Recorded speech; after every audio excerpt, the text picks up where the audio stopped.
Ya. Bismillahirrahmanirrahim. Assalamualaikum warahmatullahi wabarakatuh.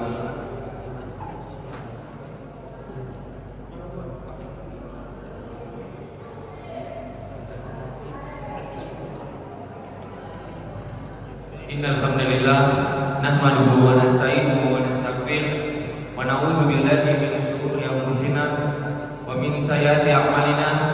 Man yahdihillahu fala mudilla lahu wa man yudlil fala hadiya lahu. Asyhadu an la ilaha illallah wahdahu la syarika lahu wa asyhadu anna Muhammadan abduhu wa rasuluh.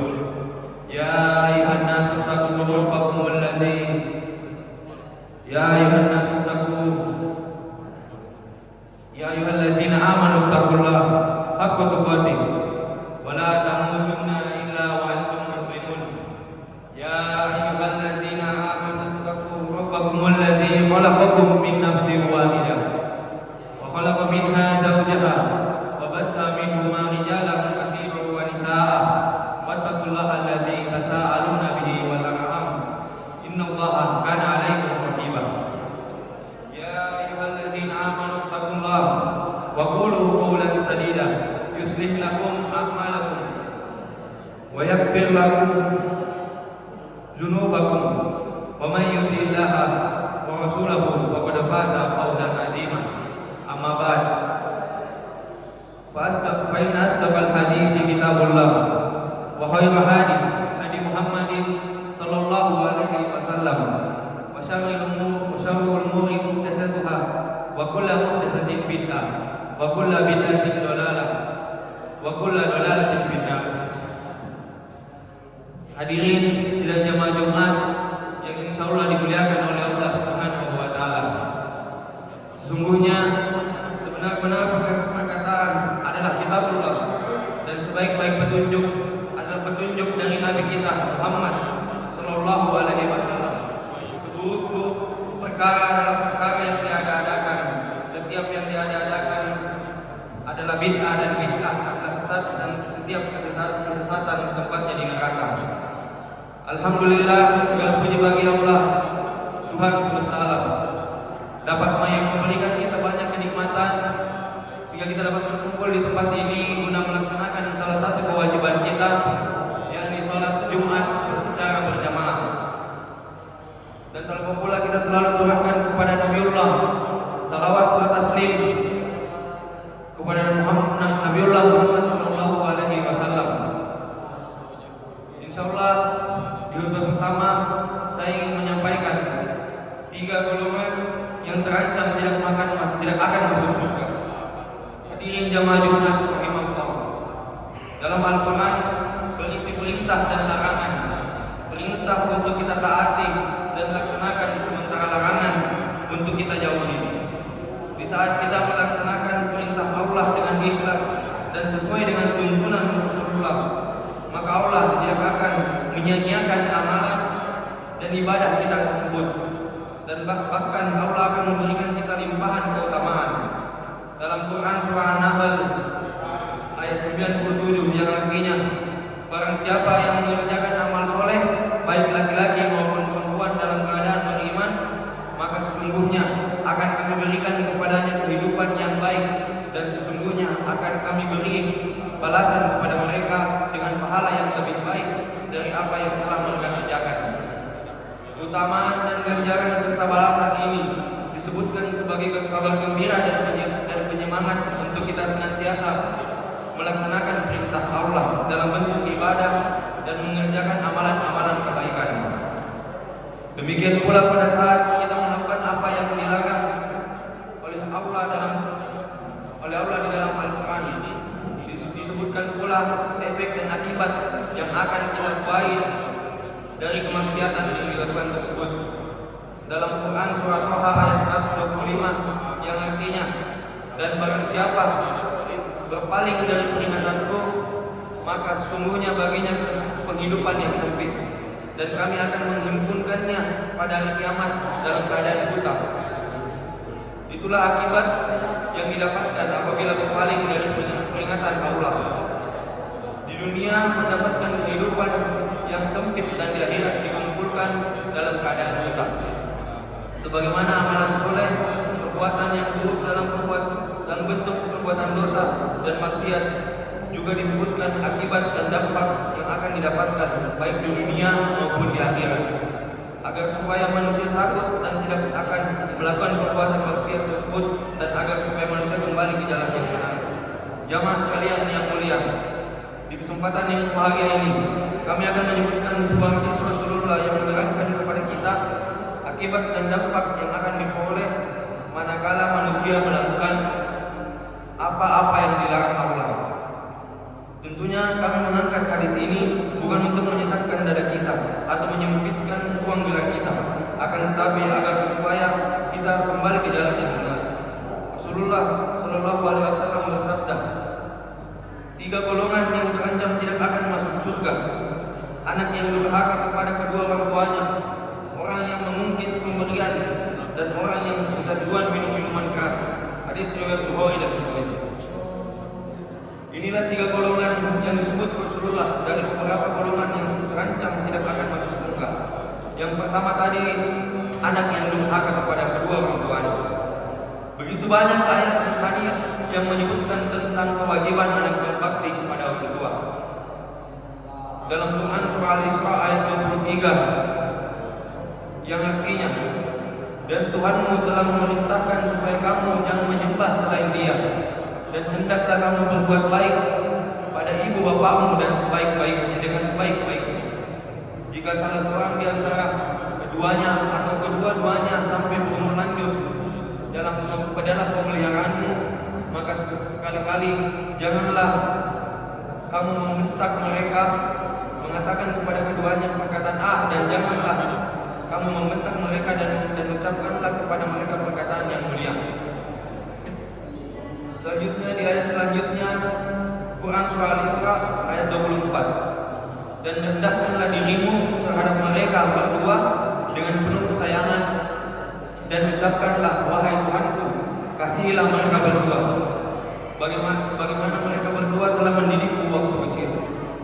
Demikian pula dalam ayat Quran surah Luqman ayat 14 yang artinya, dan kami perintahkan kepada manusia berbuat baik kepada dua orang ibu bapaknya. Ibunya telah mengandungnya dalam keadaan lemah yang bertambah-tambah dan menyapihnya dalam 2 tahun. Bersyukurlah kepada aku dan kepada kedua orang ibu bapakmu. Hanya kepadakulah kembalimu.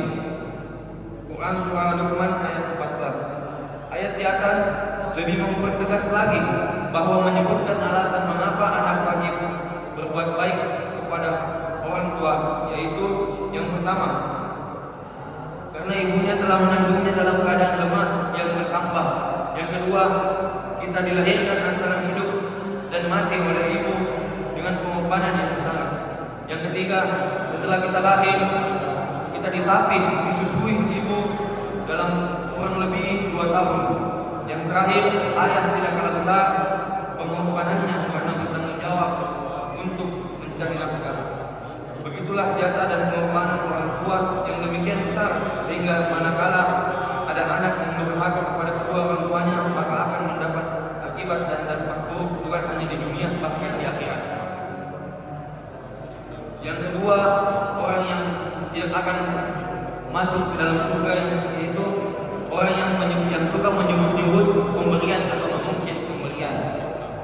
Inilah salah satu sebab kenapa sampai kita diperintahkan untuk beribadah dan beramal dengan ikhlas semata-mata karena Allah, bukan untuk mendapatkan pujian, sanjungan atau kedudukan dari manusia atas amal ibadah yang harus ditujukan hanya untuk Allah. Padahal mereka amalan yang tidak ikhlas akan tertolak termasuk mengungkit pemberian dengan tujuan untuk mendapat sanjungan dan pujian. Dalam Quran surah Al-Baqarah ayat 264 yang artinya, hai orang-orang beriman, janganlah kamu menghilangkan pahala sedekahmu dengan menyebut-nyebutnya dan menyakiti perasaan si beriman, seperti orang yang menafkahkan hartanya karena riya kepada manusia. Berkata Hudayr bin Iyad bahwa meninggalkan perbuatan yang tidak baik karena ada orang ketakwaan dapat disebut riya. Sedangkan beramal baik untuk mendapat pujian manusia inilah yang disebut syirik, dan ikhlas adalah dibebaskan oleh Allah dari kedua sifat tersebut. Demikian pula hadis dari Abu Hurairah radhiyallahu anhu tentang 3 golongan yang paling pertama dilontarkan masuk ke dalam neraka. Yang ketiga, kecanduan minum minuman keras. Ini juga golongan yang sering disebut bukan hanya terancam tidak masuk surga, bahkan diharamkan untuk memasukinya. Perkara minuman keras yang sekarang ini disepelekan oleh sebagian manusia, rupanya dampak kerusakannya demikian besar, bukan hanya di dunia bahkan di akhirat. Bukan hanya pada si pelaku tapi juga pada lingkungan masyarakatnya. Olehnya pelarangan ini demikian kuat, bahkan wajib untuk dijauhi atau ditinggalkan. Hai orang-orang yang beriman, sesungguhnya peminum, khamar, berjudi, berkorban untuk berhala, mengundi nasib dengan panah adalah perbuatan keji, termasuk perbuatan setan. Maka jauhilah perbuatan-perbuatan itu agar kamu mendapat keberuntungan.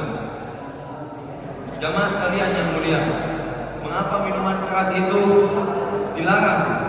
Rupanya minuman keras adalah merupakan pokok dan kejahatan, sebagaimana hadis Rasulullah.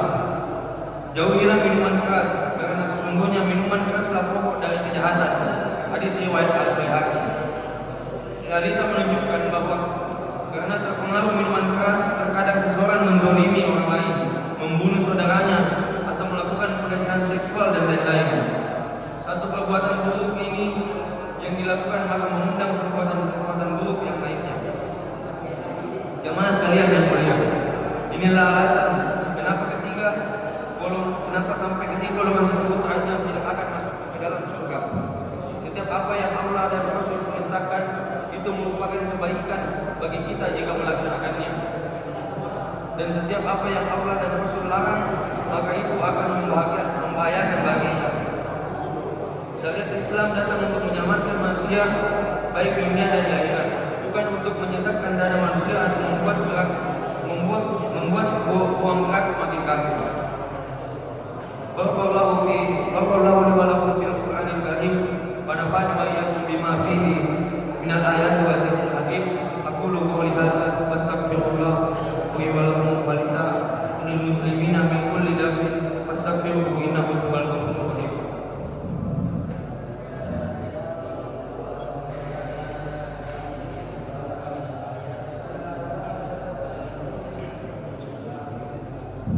Alhamdulillahirabbil alamin.